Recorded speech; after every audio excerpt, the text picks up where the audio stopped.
Good day and welcome back to part 3 of our discussion on optimization problems.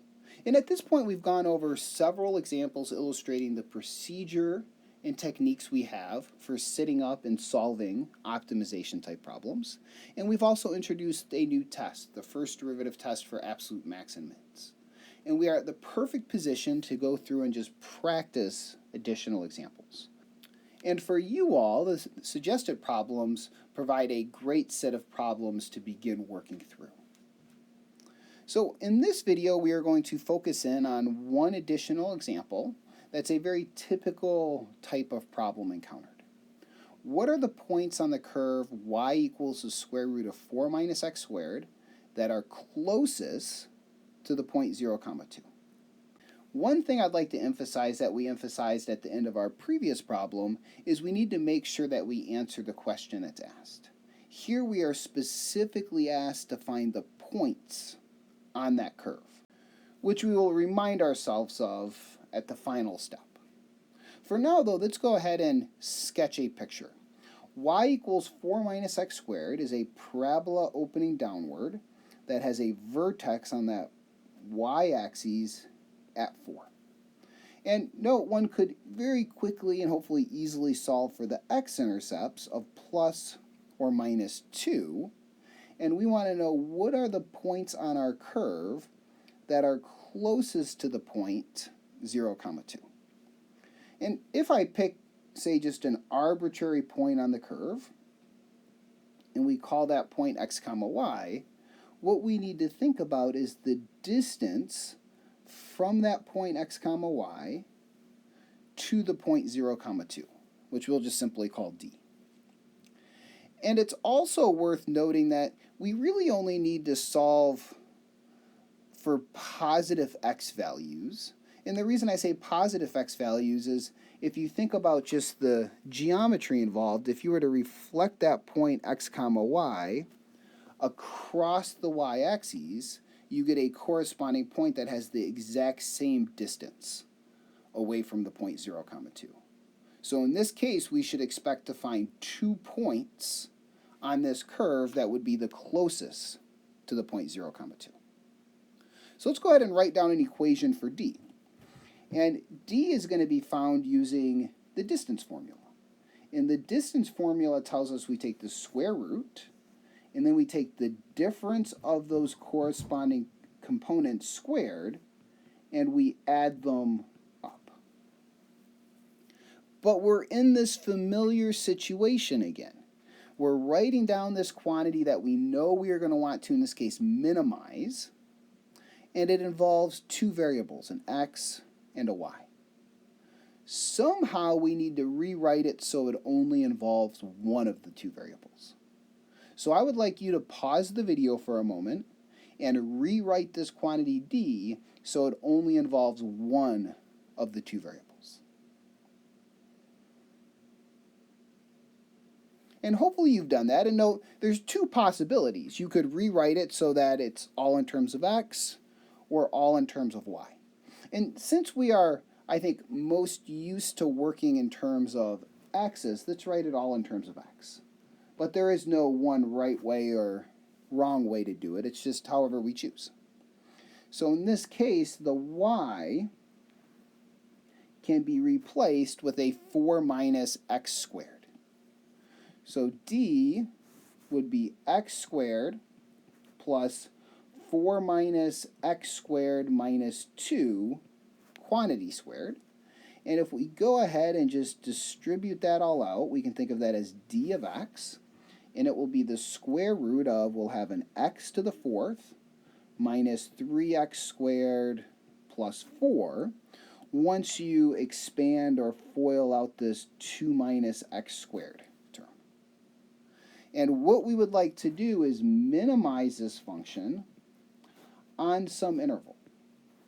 And note it's pretty obvious, I think, how small x can be. That would be 0. We've already made that observation.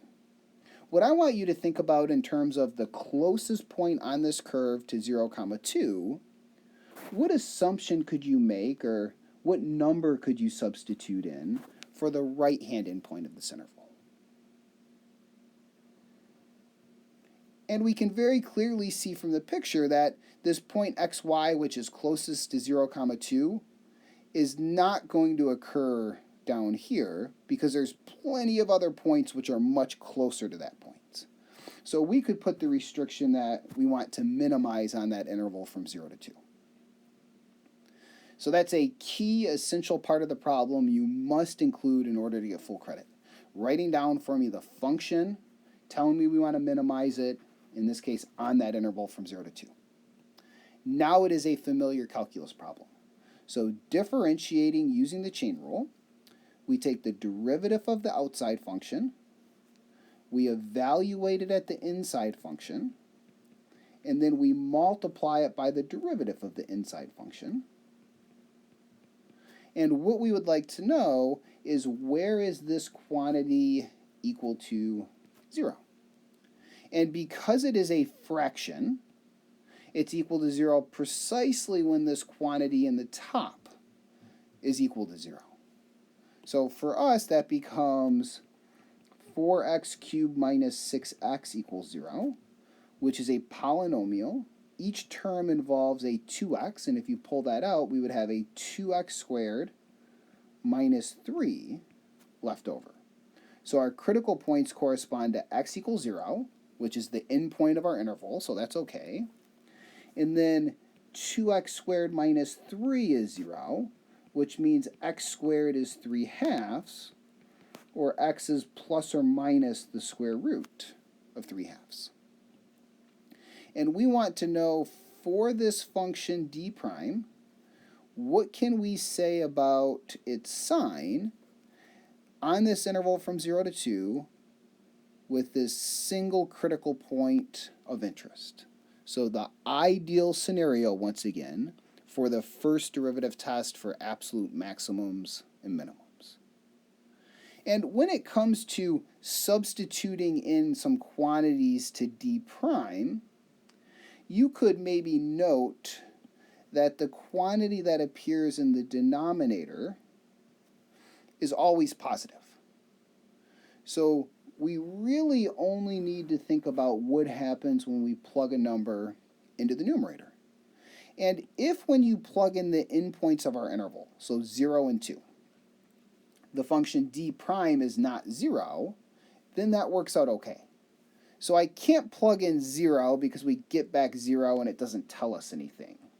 But if I substituted in 1, a quantity in the first interval, you would have 4 minus 6, which is negative. And if you substituted in 2, you would have 4 times 8 minus 12, which is certainly positive. So on this interval from 0 to 2, our function starts off at 0 and it decreases until we hit our critical point, and then it increases. So by the first derivative test for absolute maximums and minimums, that critical point of the square root of 3/2 corresponds to an absolute minimum. So I'm going to just write that information down. So by the first derivative test for absolute maxes and mins, x equals the square root of 3/2 is an absolute minimum on this interval from 0 to 2. And a common error is to stop early.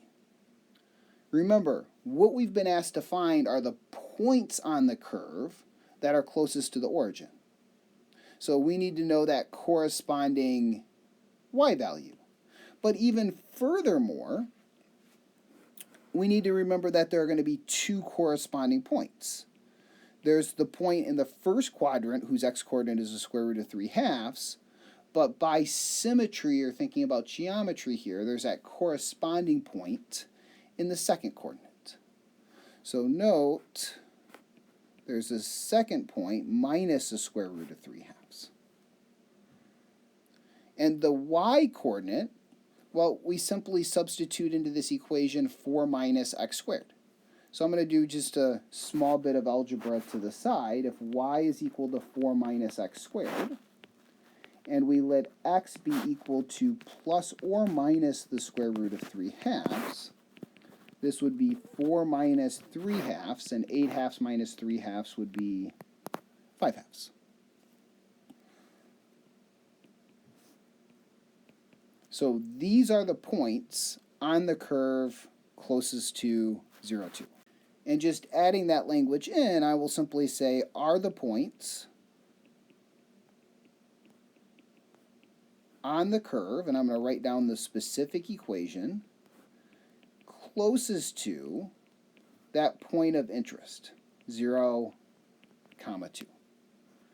And then we'll go ahead and circle it. So a very common type of example. And once again, the key reminders are to make sure to read the problem and answer whatever question has been asked. So continue on practicing. We'll investigate another example in our next video. Stay tuned and take care.